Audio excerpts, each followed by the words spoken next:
करेंगे इस वक्त की सबसे बड़ी खबर से। पाकिस्तान का आतंकवाद पर दोहरा चेहरा सामने आ गया है।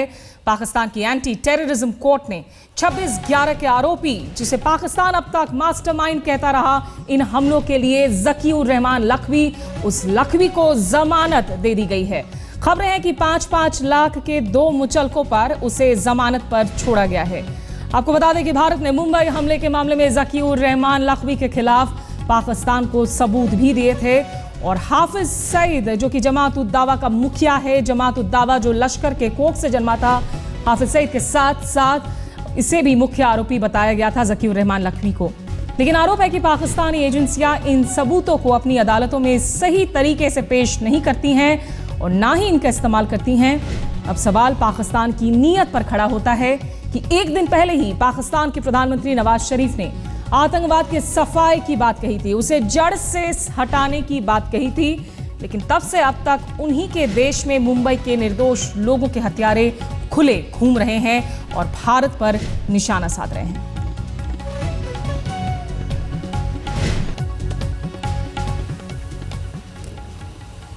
हम इस बात का भी वाज़ेह ऐलान करते हैं कि अच्छे और बुरे तालिबान की कोई तमीज़ किसी सतह पर रवा नहीं रखी जाएगी।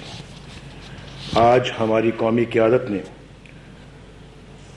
अज़्म और इस्तिक़लाल के इसी अहद को दोहराते हुए ये तय किया है कि मुकम्मल अज़्म और यकसुई के साथ इस जंग को उस वक्त तक जारी रखेंगे जब तक हमारी सरजमीन पर एक भी दहशतगर्द बाकी है। इस्लाम को पाकिस्तान अपने साथ लेकर खड़ा हो जाए और चीन को अपने साथ लेकर खड़ा हो जाए। अमन पसंद, इंसाफ पसंद दुनिया पाकिस्तान के साथ है।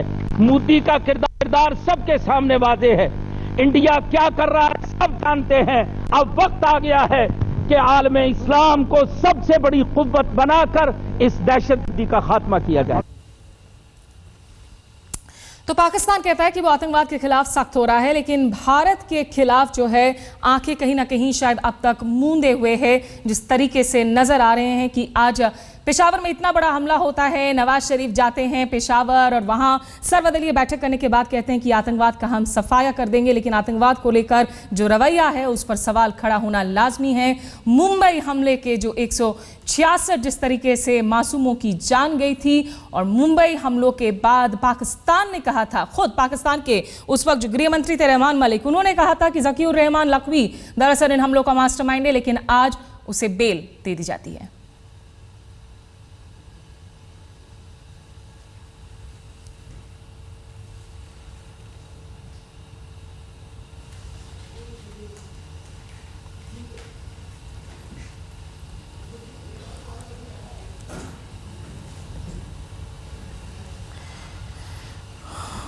और आपको बता दें कि जिस तरीके से अजमल कसाब, जो कि एकमात्र जिंदा आतंकी पकड़ा गया था 26/11 हमलों के बाद में, पूरे मुंबई हमलों में जो अहम जो सुनवाई है उस दौरान सबसे अहम रोल निभाने वाले उज्जवल निकाम हमारे साथ इस वक्त मुंबई से जुड़े हुए हैं। साथ ही हम आपको पाकिस्तान भी लेकर चलेंगे, वहां से भी जुड़ेंगे हमारे साथ मेहमान द न्यूज़ के संपादक। लेकिन उसके पहले बीजेपी के जो हैं संबित पात्रा भी हमारे साथ जुड़ चुके हैं।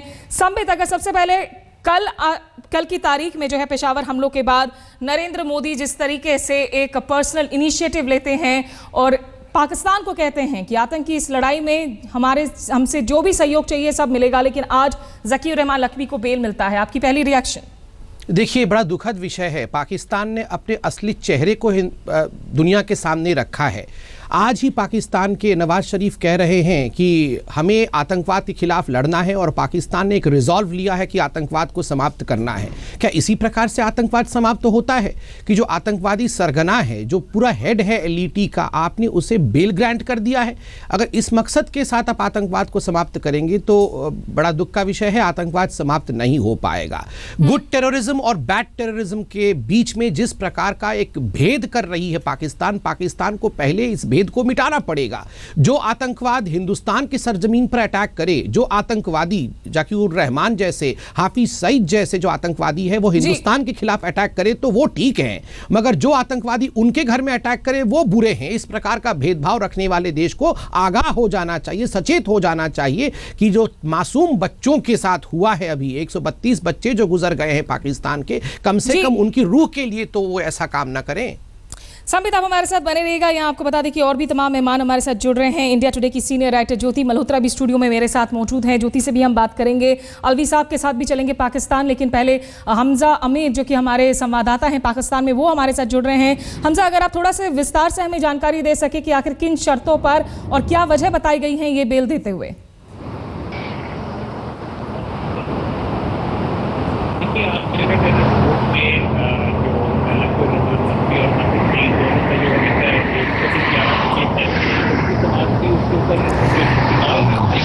हमजा, हम आपके पास वापस लौटेंगे, इस वक्त कुछ तकनीकी दिक्कतें हो रही हैं, लेकिन उज्जवल निकम साहब, भारत में जो है मुंबई हमलों की सुनवाई चलती है, कल अजमर आमिर कसाब को जो है पूरी तरीके से वहां फांसी तक चढ़ाया जाता है, लेकिन अब पाकिस्तान में अगर आप इस केस की गति को देखें तो आप क्या कहेंगे? लगातार ये मामले स्थगित हुए जा रहे थे, एक तरीके से कहे तो तारीख पर तारीख मिल रही थी, लेकिन अब जो है इसे बेल तक दे दिया जाता है ज़कीउर रहमान लखवी को।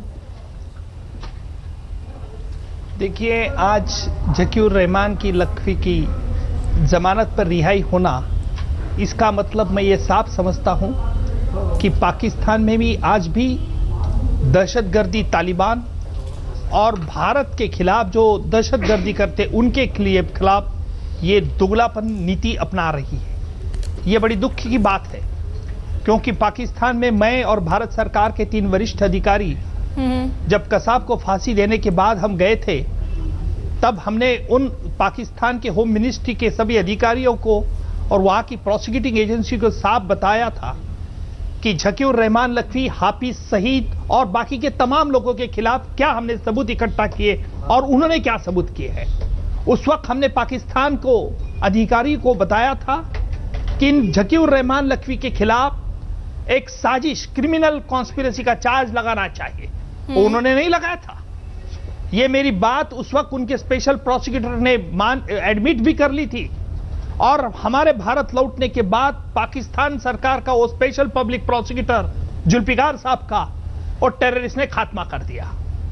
इसलिए आज पाकिस्तान के जो रावलपिंडी के टेररिस्ट कोर्ट में जो ट्रायल चला रही है, उसमें कई मुकदमे चला जा रहे हैं, सिर्फ हमारा 26/11 का नहीं। क्यों ऐसा?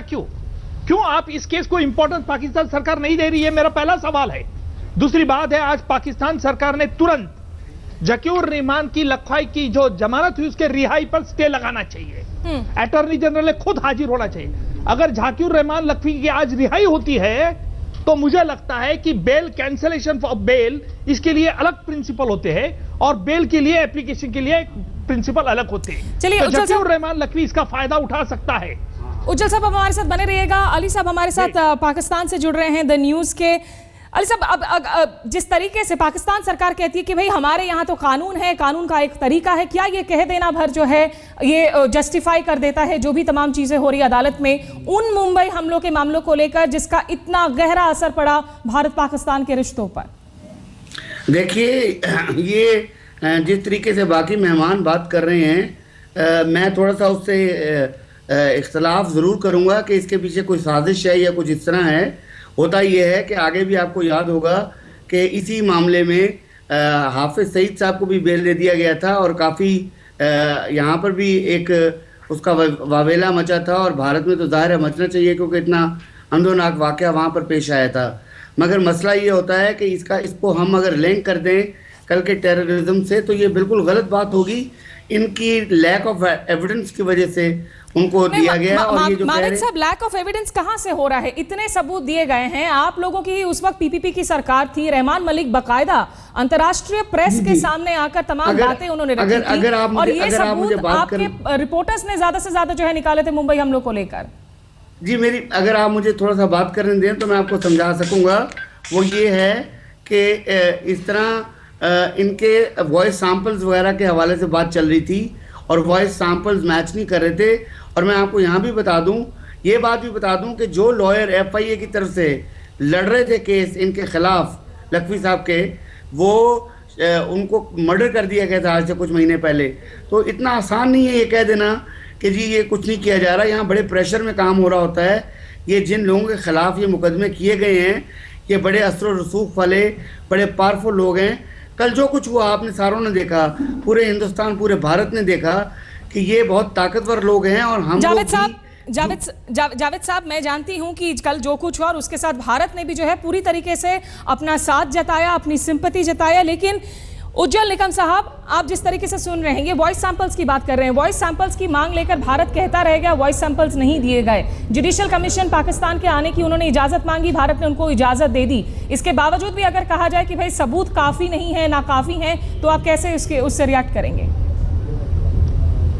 देखिए, मायाद अली साहब को मैं साफ कहना चाहता हूं कि भाई साजिश तो पाकिस्तान में हुई थी, ये पाकिस्तान प्रोसिक्यूटिंग एजेंसी का आज भी कहना है।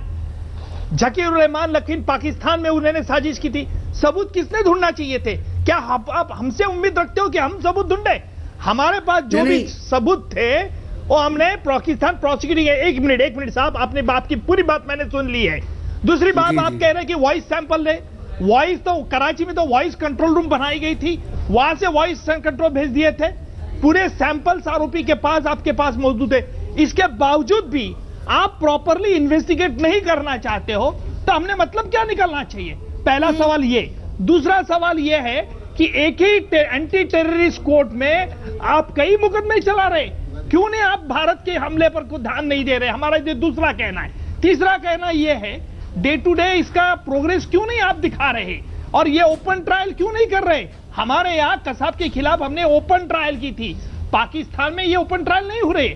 मुझे पता है कि पाकिस्तान भी आज आतंकवादी से पीड़ित है, इसलिए पाकिस्तान पे भी जिम्मेदारी गिरती है कि आतंकवादियों से सख्त लड़ना चाहिए। उज्जवल साहब, आपने बहुत वाजिब सवाल यहाँ खड़े किए हैं, इन सवालों के हम जवाब लेंगे मायाद अली साहब के पास भी, और साथ ही साथ ज्योति मल्होत्रा से भी पूछेंगे कि आखिरकार भारत क्या उम्मीद कर सकता है कि पाकिस्तान कभी भी इन मामलों में कार्रवाई करेगा। लेकिन उसके पहले, पाकिस्तान के पेशावर में दिल को दहलाने वाले हमले में 132 बच्चे मारे जाते हैं। दुनिया भर में जो है शोक जताया जाता है और लोग भौंचक्के रह जाते हैं। ऐसा लगता है कि शायद अब कहीं ना कहीं पाकिस्तान की सरकार इस एक मौके का इस्तेमाल करेगी आतंकवाद को लेकर, अपनी नीति सही करने को लेकर। लेकिन उसके कुछ ही घंटों बाद या कहीं एक दिन बाद आज जिस तरीके से आतंक विरोधी अदालत में जकीर रहमान लखवी को जमानत दे दी गई, ये वही शख्स है जिसे मुंबई हमलों का मास्टरमाइंड अब तक खुद पाकिस्तान बताता रहा है। भारत इसे मुख्य आरोपी चूंकि हाफिज सईद को मानता रहा है, इसे को कंस्पिरेटर के तौर पर देखता रहा। मायाद अली साहब पाकिस्तान से हमारे साथ जुड़े हुए हैं, साथ ही साथ संबित पात्रा बीजेपी के, और ज्योति मल्होत्रा हमारी सहयोगी इस वक्त जो इंडिया टुडे की सीनियर राइटर भी हैं, स्टूडियो में हैं। मायाद साहब के पास जाने के पहले ज्योति, जो उज्जवल निकम साहब सवाल खड़े कर रहे थे अभी ब्रेक से पहले, क्या कोई उम्मीद है कि जो पाकिस्तान खुद बेनज़ीर भुट्टो की ही अगर हम उसकी मर्डर की ट्रायल को देखें, उस खबर को ना वहाँ की मीडिया कवर करती, ना उसे लेकर गंभीरता नजर आता है, वो भारत में हुए आतंकी हमले को लेकर गंभीर होगा अदालत में? स्मिता, बहुत बड़े बड़े सवाल जो है उनको खड़ा कर रही हैं, और मुझे लगता है कि खास करके आपने पेशावर में जो अभी अटैक हुआ है उसका भी जिक्र किया, और अगर हम इस पूरी जर्नी को देखें, मुंबई का जो अटैक होता है 2008 में और अब ये हाल ही में 2014, ये जो 6 साल हैं, मुझे लगता है ये दोनों भारत और पाकिस्तान के लिए बहुत ही अहम रहे हैं। एक तरह से हमको एक सोल सर्चिंग करने की ज़रूरत है कि ये बार बार ये अटैक्स क्यों हो रहे हैं, ये जो आतंकवाद है, ये हम लोग जो है लिप सर्विस जो कहते हैं उसको। कल ही नवाज शरीफ जो पाकिस्तान के जो प्रधानमंत्री हैं, उन्होंने कहा कि हम गुड तालिबान और बैड तालिबान के बीच बिल्कुल कोई फ़र्क नहीं रखेंगे, जो आखिरी आतंकवाद है उसको हम मिटा के रहेंगे। मुझे लगता है आज की तारीख में पाकिस्तान कुछ कहीं ना कहीं डर गया है कि एक तरफ करीब 140 बच्चों की हत्या की जाती है, उसके बाद रहील शरीफ जो उनके जो आर्मी चीफ हैं वो काबुल भी जाते हैं, लेकिन कहीं ना कहीं मुझे लगता है कि घबरा गए हैं, जो पाकिस्तान की जो हुकूमत है घबरा गई है कि आप इस तरह के आतंकवाद से आप कैसे लड़ेंगे। नहीं और तो अगर घबरा गए हैं ज्योति, कि आप ये कहना चाह रही हैं कि उसके बाद जो है, जी संबित आपके पास आ रही हूं मैं, जो ज्योति जिस बात का जिक्र कर रही है, क्या घबराहट में आपको लगता है कि पाकिस्तान को ऐसा लग रहा है कि भाई जो कम से कम हमें नुकसान पहुंचा सकती है उन ताकतों से जो है किसी तरह से समझौता हो जाए? मुझे जवाब देने दीजिएगा प्लीज इस बात का। जी अली साहब आऊंगी आपके पास, संबित आपसे पूछ रही हूँ। देखिए, मैं 2 बातों से डिफर करता हूं। एक तो जो पाकिस्तान के हमारे रिप्रेजेंटेटिव बैठे हैं, उन्होंने कहा कि लैक ऑफ एविडेंस रहा है, नहीं सर, लैक ऑफ एविडेंस नहीं रहा है, लैक ऑफ इंटेंट रहा है। आपकी इच्छा शक्ति नहीं थी, आप चाहते नहीं थे कि जाकिर रहमान लखवी को पनिशमेंट मिले। और मैं आपको याद दिलाता हूं कि 1 साल पहले एक रिपोर्ट भी आई थी, जो हम तमाम लोग जानते हैं कि जाकिर रहमान जबकि 2008 से जेल में है, उसके बावजूद भी वो पिता बने थे। इससे बड़ा दुर्भाग्य का विषय क्या हो सकता है? और किस प्रकार उनके पास मोबाइल फोन था और मोबाइल से वो तमाम जो है अफेयर्स को डायरेक्ट भी करते थे। दूसरा, अभी मैडम ने कहा कि पाकिस्तान डर गया है। मैं यहाँ बहुत बड़े तरह से इस पर डिफर करता हूँ। Those who sell terrorism can never be afraid of it। वो डर नहीं सकते हैं क्योंकि वो बेचते ही आतंकवाद है। संबित, आपके इस बात पर भी हम मायद अली साहब से भी रिएक्शन लेंगे और जानेंगे कि आखिरकार पाकिस्तान का रवैया जो है वो क्या कुछ होगा आगे आतंकवाद को लेकर। हम यहाँ